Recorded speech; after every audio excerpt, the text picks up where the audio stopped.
السلام علیکم دوستو، امید کرتا ہوں آپ سب خیریت سے ہوں گے۔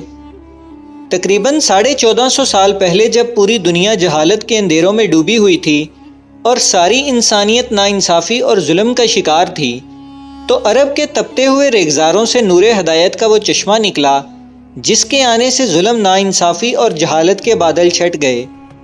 غازیان اسلام کے جس قافلے نے پیغام حق کو پوری دنیا تک پہنچانے کا بیڑا اٹھایا، اس میں بہت سے جلیل القدر صحابی اور عظیم مجاہد شامل تھے۔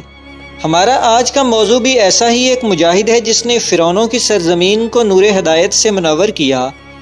مگر اس سے پہلے آپ سے درخواست ہے کہ میرا یوٹیوب چینل سچائی نیٹ ورک سبسکرائب کر لیں اور میرے چینل پر موجود مزید اسی طرح کی ویڈیوز ضرور دیکھیں۔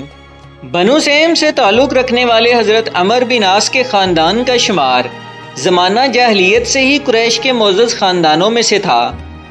قریش کے سیاسی نظام میں مقدمات کا عہدہ اسی خاندان کے پاس تھا۔ قبول اسلام سے قبل آپ نے مسلمانوں کے خلاف ہونے والی جنگوں میں قریش کی طرف سے حصہ لیا۔ غزوہ خندق کے بعد آپ اسلام کی طرف مائل ہونا شروع ہو گئے، کیونکہ آپ ایک مدبر اور غور و فکر کرنے والے انسان تھے۔ آپ اکثر دنیا، اس کے انجام اور موت کے بعد ہونے والے حالات کے بارے میں سوچتے تھے، جس نے آپ کو اسلام کی طرف راغب کیا۔ بالآخر حق تعالیٰ نے آپ کے دل کو پلٹ دیا اور آپ سرور کون و مکان صلی اللہ علیہ وسلم کے دستے مبارک پر بیعت کے لیے مکہ سے مدینہ روانہ ہوئے۔ رستے میں حضرت خالد ابن ولید رضی اللہ عنہ سے ملاقات ہوئی تو پتہ چلا کہ ان کا قلب بھی نور اسلام سے منور ہو چکا ہے۔ چنانچہ دونوں مدینے پہنچے اور نبی پاک صلی اللہ علیہ وسلم کے مقدس ہاتھوں پر بیعت کر لی۔ فتح مکہ کے بعد نبی پاک صلی اللہ علیہ وسلم نے حضرت عمر کو مختلف قبائل کی طرف تبلیغ کے لیے روانہ کیا۔ ایک قبیلہ ایسا تھا جنہوں نے ایک صنم کدہ بنا رکھا تھا اور صدیوں سے اس کی پوجا کرتے تھے۔ آپ صلی اللہ علیہ وسلم نے حضرت عمر کو اس بت کو گرانے کے لیے بھیجا تو وہاں صنم کدے کے مجاور نے کہا، یہ بت اپنی حفاظت خود کرے گا اور تم اسے نہ گرا سکو گے۔ حضرت عمر بن عاص نے سب کے سامنے اس بت کو مسمار کر دیا تو یہ دیکھ کر ان سب نے اسلام قبول کر لیا۔ اس کے بعد نبی پاک صلی اللہ علیہ وسلم نے حضرت عمر کو عمان کے حاکم کی طرف دعوت اسلام کا خط دے کر بھیجا۔ حاکم عمان نے رسول اللہ صلی اللہ علیہ وسلم کے خط اور آپ کی ترغیب پر اسلام قبول کر لیا۔ نبی پاک صلی اللہ علیہ وسلم کے وصال کے بعد فتنہ ارتداد کے خلاف ہونے والی مہمات میں آپ نے اہم کردار ادا کیا۔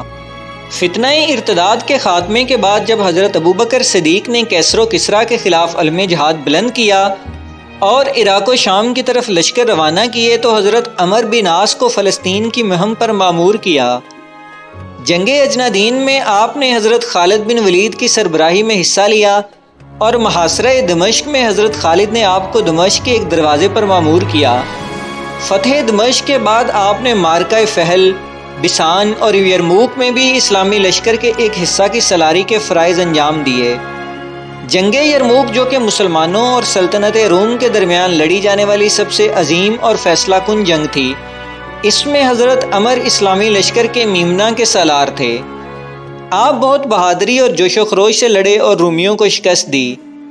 فتح یرموک کے بعد شام سے رومی سلطنت کا خاتمہ ہو گیا تو آپ فلسطین کی طرف لوٹے اور اپنے لشکر کی قیادت کرتے ہوئے غزہ، نابلس اور جیریں سمیت بہت سے مقامات فتح کرتے ہوئے فلسطین کے دارالحکومت بیت المقدس کا محاصرہ کر لیا۔ یہاں حضرت ابو عبیدہ رضی اللہ عنہ کا لشکر بھی آن پہنچا اور حضرت عمر رضی اللہ عنہ کے آنے پر شہر مسلمانوں کے حوالے کر دیا گیا۔ شام اور فلسطین کی فتح کے بعد دربار خلافت سے اجازت ملنے پر آپ فرعونوں کی سرزمین مصر کی طرف روانہ ہوئے۔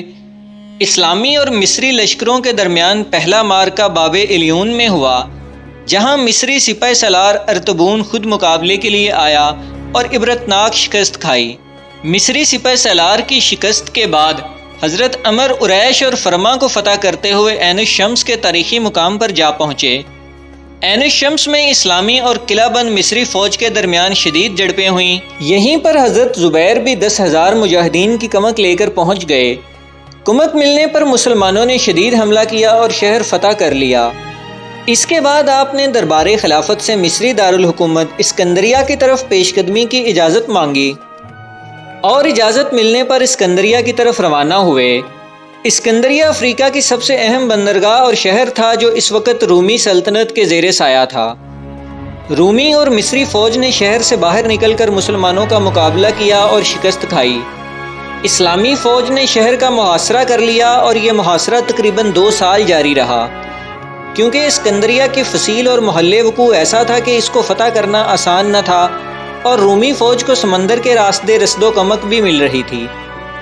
بالآخر 2 سال کے طویل اور صبر آزما محاصرے کے بعد مسلمانوں نے شہر فتح کر لیا۔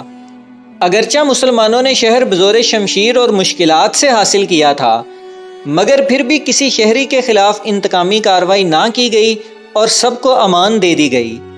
اسکندریہ کے بعد حضرت عمر نے مصر کے بقیہ چند قصبوں اور شہروں پر آسانی سے قبضہ کر لیا اور پورا مصر اسلامی سلطنت کے زیر نگیں آ گیا۔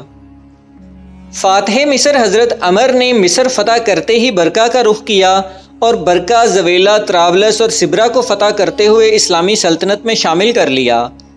مصر اور طرابلس کی فتح کے بعد حضرت عمر نے دربار خلافت میں حضرت عمر سے افریقہ کے مزید اندر تیونس، مراکش اور الجزائر کی طرف پیش قدمی کی اجازت مانگی۔